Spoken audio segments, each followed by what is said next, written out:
welcome! I am so glad you were able to make it to my big housewarming party. Come on in, come in, come in. Oh, don't worry about taking off your shoes. This is all just a bunch of animated cutouts anyway for an opening joke. It's not like you're gonna be tracking dirt anywhere. Let me show you around. Here on the first floor, we have the kitchen, the bathroom, the bedroom. Behind that door over there is the nightmarish hellscape of my tortured childhood memories. We don't go in that one. Now let's check out the second floor. Watch your jump. They may look a bit small, but don't worry, you'll be just fine. For some reason. Up here we have the great room, my security office, a room dedicated to my everlasting regret over my dead children's birthday, and the room inexplicably filled with water. Isn't it quirky? I like to think this house has personality. I know, it's a little bit big for a family of two. Oh, and careful of those boxes, but I think we'll grow into it nicely. And just you wait until I show you the basement.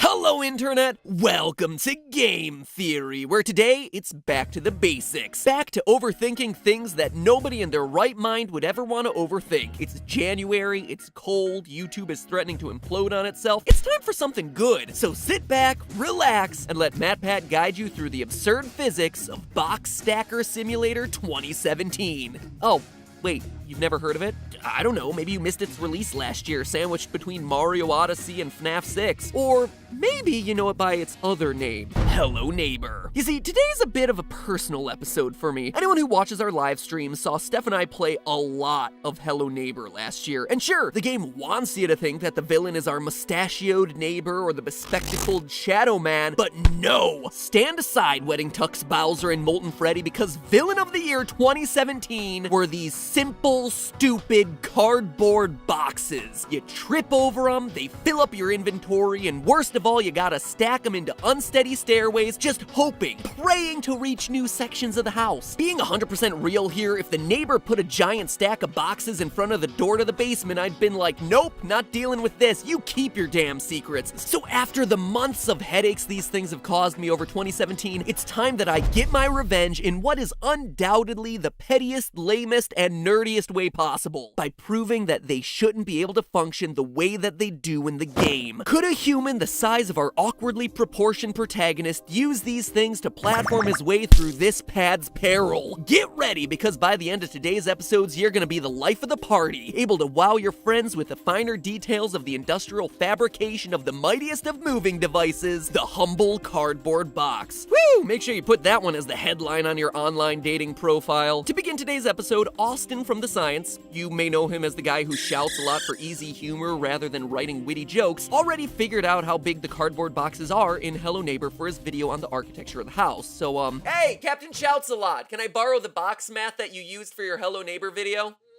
No! You were mean to me! And I have to update my Twitter account with more hot takes! Calm down there, Screamo. Need I remind you that you started a hashtag protest because I merely suggested that you swear less in your videos so you could not get demonetized? Plus, you do shout a lot. Okay! Wow, I really do just default to shouting. The info's in your inbox. Alright, so we know from Austin's in-game milk carton measurements that the boxes are 16 inches by 19 inches along one side. From this edge here, we can see that they're corrugated cardboard boxes, which is just a fancy way of saying that it has these up and down, sine wavy like ribbons of paper inside of them. These things are called flutes, and were invented back in 1856 as a liner for tall hats, to help them stand up. No joke. Anyway, a few years later, they started being used in boxes to greatly reinforce the strength of the box without using that many more materials. But just how much they reinforce the box depends on the classification of the flute. There are 6 common types of flute: A flutes, B flutes, C flutes, E flutes, F flutes, and pan flutes. No one likes the last one. Each letter classification refers to a different number of waves in the paper per foot. So by counting, I was able to determine that the neighbor is using specifically E-fluted boxes, which have much smaller, tighter waves, thereby making these boxes much more crush resistant than the other classifications that have much taller waves. We can also tell just by looking at the box that it's a single-walled construction. The stronger double-walled varieties would have a piece of fiberboard in the middle separating two layers of flutes. Our boxes don't have that. Lastly, how the box is folded plays into how strong it is. This particular form of box construction is what's called a regular slotted container. It's just some flaps that you have to fold in and tape shut. This type of box is the one that you've used to move like dozens of times. And if you think that's a big no-duh moment, well, consider this. As I was researching the industrial manufacture of boxes, I found that there are over 12 different box folding patterns in just lists of basic designs. It's crazy how many different ways you can make a box out of just some simple folded paper, each one with various pros and cons. Anyway, with all of that information in hand, we have everything that we need to solve today's theory because of a little thing called the edge crush test. You see, boxes are used all over the place, but most prominently in warehouses. So smart engineers quickly realized that the most important part of a box's functionality was how much you could stack on top of them. Enter the edge crush test, or ECT, where engineers take a strip of cardboard and see how much weight it takes to crush it. It's like the hydraulic press channels on YouTube, but way less exciting because, you know,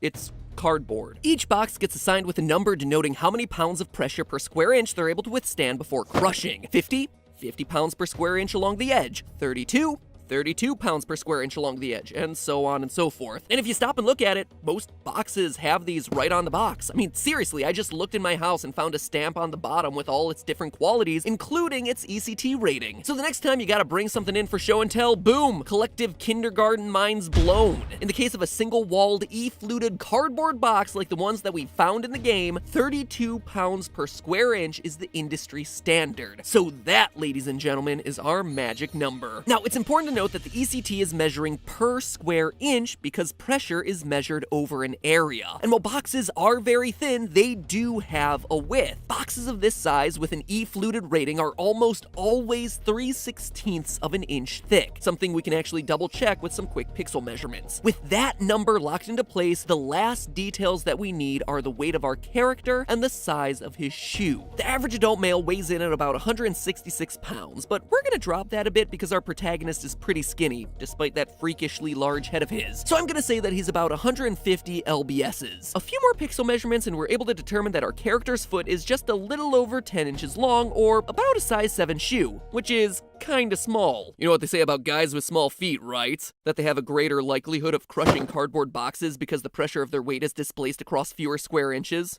Don't I know it? And with that, we can finally get our answer. Two 10-inch long feet standing on a box edge 3/16 inches wide means that when our protagonist is standing on the box, he's exerting pressure over an area of 3.75 square inches. 150 pounds of weight over 3.75 square inches gives us the final total, 40 pounds per square inch of pressure. Well over the 32 pounds per square inch most single-walled, regular slotted, E-fluted corrugated cardboard boxes rate at. Ha ha! Busted! Get dunked on! I knew you were nonsense boxes. I would teabag you right now, but I just scientifically proved that you would get crushed under my weight. Long story short, my quest for petty, nerdy revenge is at its end. I am vindicated. I've gotten the monkey off my back by demonstrating with science how a fake virtual box could not and would not work as a platforming device in this game and would instead get crushed under the weight of—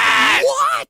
Jeez, there's no need to shout, Austin. We talked about this. You have not taken gravity into account. Excuse me? Gravity! Unlike almost every game in the world except for Assassin's Creed, instead of having higher gravity, Hello Neighbor has lower gravity. If you use wallpaper, a stopwatch, and some pixel measurements to check how fast you fall in the game, it's clear that gravitational acceleration is 4.637 meters per second squared. That's under half of Earth's normal 9.8 meters per second squared of gravity. But less than half of Earth's normal gravity means that the protagonist is no longer putting 150 pounds of force on the boxes, but instead 71 pounds. Spread that across the 3.75 square inches means that— No!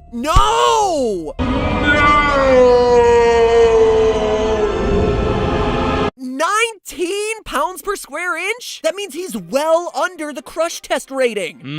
No, I refuse to admit defeat. What about if we assume he's stepping out of the boxes 1 foot at a time? Then the weight is all on one pressure point, jacking the whole thing up to 38 psi. The box fails. Until you consider that some E-fluted boxes have PSI ratings as high as 40, which means it is 100% plausible that these boxes are staying strong, baby. So what you're telling me is that in a game where you use wall sconces as platforms, where you use phonograph records to shrink trees, where you are expected to freeze a room filled with water by putting a globe in a refrigerator, then placing it on its stand in a completely separate, unconnected part of the house, that in a game this ridiculous, that the creation, manufacture, and behavior of boxes are 100% physically sound? Yep. Ah!